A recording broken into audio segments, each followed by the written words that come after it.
आज एक बहुत बढ़िया कॉन्सेप्ट के बारे में मुझे बताने का मौका मिला है। और वो है breathing in, breathing out. Breathing in, breathing out. Literal sense में तो यही बनता है कि भाई सांस अंदर भरिए, सांस बाहर निकालिए। वॉल्डॉर्फ में इसको मेटाफोरिकली लिया जाता है और ये एक प्रोसेस का नाम दिया गया है। और वो प्रोसेस हर किसी के अंदर होता है। मैं भी कर रहा हूँ, आप भी कर रहे हैं। इस समय आप मेरा वीडियो देख रहे हैं तो आप ब्रीदिंग इन कर रहे हैं, आप इन्फॉर्मेशन अपने अंदर ले रहे हैं। मेरा पूरा वीडियो देखेंगे, आप वो सारी इन्फॉर्मेशन अंदर आ रही है आपके। बच्चे भी यही करते हैं। बच्चे तो बहुत छोटे पर से बहुत ज़्यादा करना पड़ता है, क्योंकि वो तो दुनिया में नए नए आए हैं, तो हर चीज़ उनके लिए ब्रीदिंग इन ही होती है। अब बात ये आती है कि एक लेवल के आगे मैं सांस नहीं भर पाऊंगा अंदर, मुझे ब्रीद आउट करना पड़ेगा। इस चीज़ को समझाना और समझ लेना, इतनी प्रॉब्लम सॉल्व कर दी है इस चीज़ ने मेरी, कि मुझे अपने लड़के को लेकर अगर वो चिड़चिड़ापन दिखाता है कभी या फिर कुछ लगता है तो तुरंत समझ जाता हूँ, अच्छा ये इन्होंने काफ़ी इन्फॉर्मेशन अपने अंदर ले ली, अब ये चाहते हैं कि थोड़ी देर हम। और यही चीज़ इनके टीचर्स, वॉल्डॉर्फ में जो टीचर्स हम इन बच्चों को पढ़ाते हैं, वो इनके अंदर होता है और वो पेरेंट्स को भी सिखाते हैं।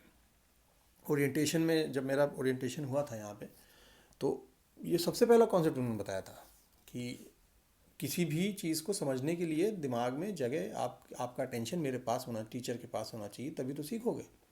और जब आप बहुत भर दोगे, जब डब्बा भरता चला जाएगा, तो आप उसमें और एक्स्ट्रा कुछ भी नहीं डाल सकते हो। और यही चीज़ ब्रीदिंग इन और ब्रीदिंग आउट के ज़रिए समझाई जाती है। टीचर इसी को फॉलो करते हैं कि भाई, अच्छा एक उदाहरण लेते हैं। बच्चे होते, छोटे बच्चे जो होते हैं, वो खेलते कूदते हैं, सब है, खूब अपना गए, आप लेके गए अपने छोटे से बच्चे को, घुमा के लाए, यहाँ गए, मॉल चले गए, कहीं भी चले गए, आपने देखा लौट के आके वो बिल्कुल इरिटेटिंग रो रहा है। और हम लोग कहते हैं थक गया थक गया थक गया, अरे सोने दो या कुछ। उसने इतनी इन्फॉर्मेशन अपने अंदर भर ली है कि वो इरिटेशन की तरीके से बाहर निकल रही है। और उसके बाद अगर उसे जगना पड़ रहा है या बैठना पड़ रहा है, तो वो और इन्फॉर्मेशन नहीं ले सकता, वो छलक रही है बाहर। तो फिर उससे थोड़ी देर सो लेते, बहुत छोटे बच्चे सो लेते हैं, तो वो ब्रीदिंग आउट हो जाता है उनका। यही चीज़ वॉल्डॉर्फ स्कूल्स में बहुत किंडरगार्टन से बिल्कुल ग्रेड 10 तक ये ध्यान में रखा जाता है। टीचर्स इस बात का ध्यान रखते हैं कि एक ample amount of breathing in, शुरुआत में थोड़ी देर का, 20-25 मिनट का, फिर इसके बढ़ाते बढ़ाते 1 घंटे तक किया जा सकता है, जब मतलब और भी जितना उन्हें, ये टीचर के ऊपर होता है, वो उतना टाइम दे के कुछ इन्फॉर्मेशन दी जाएगी। कोई पाठ होगा, कोई सब्जेक्ट क्लास होगी, कुछ भी होगा, उसके बाद ब्रीदिंग आउट टाइम दिया जाएगा, ताकि दूसरी चीज़ के लिए जगह बन सके। और ये बहुत इंपॉर्टेंट है, टीचर कभी इसको इग्नोर नहीं करते हैं। ये मैं सिर्फ बोलने के लिए नहीं बोल रहा हूँ, मैंने देखा है टीचर हमेशा इस बात का ध्यान रखते हैं कि इस बच्चे का ध्यान मेरे पास है या नहीं है, और अगर नहीं है तो क्यों नहीं है, क्या इतना ज़्यादा ब्रीदिंग इन हो गया है कि मुझे थोड़ी देर अब इसे ब्रीदिंग आउट का टाइम देना चाहिए। तो पूरा क्लास, पूरा सब कुछ इसी तरह से डिज़ाइन होता है। ग्रेड 6, ग्रेड 7, ग्रेड 8 में भी जो बड़े क्लासेस हैं, चूंकि वहाँ बच्चे बड़े हो जाते हैं, तो ब्रीडिंग इनका कैपेसिटी बढ़ जाती है। जैसे हम लोग भी लगातार 3-4 घंटे बैठ के काम कर सकते हैं, लेकिन फिर उठना पड़ता है, तो वैसे ही उनके लिए भी थोड़ा बढ़ जाता है। किंडरगार्टन में थोड़ा कम रहता है, ग्रेड 1 में थोड़ा और बढ़ाते हैं, ऐसे करके।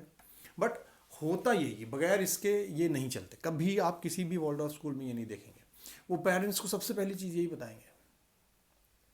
और ब्रीदिंग इन में वो ये वैसे मैं इसके लिए दूसरा वीडियो बनाऊंगा कि कुछ इनकी मीडिया पॉलिसी वगैरह है, तो क्योंकि मीडिया कंजम्पशन ब्रीदिंग इन में आता है, तो वॉल्डॉर्फ में मीडिया पॉलिसी अलग होती है, तो उनका एक अलग सिस्टम, जिसके मैं अलग वीडियो में समझाऊंगा।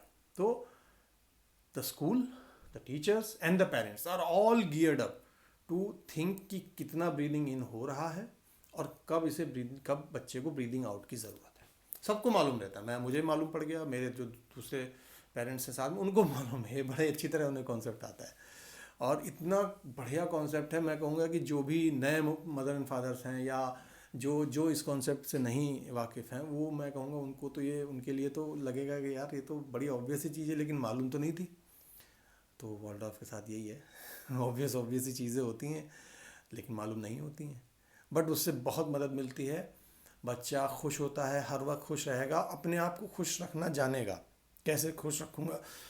जैसे मेरा बच्चा जब स्कूल से आता है तो कभी कभार इमीडिएट सब छोड़ छाड़ के उनको कुछ ड्राइंग करनी है, उसका ब्रीदिंग आउट टाइम है वो, हम लोग कुछ नहीं कह सकते, तो वो एक आधे एक घंटे बैठ के चुपचाप करता है।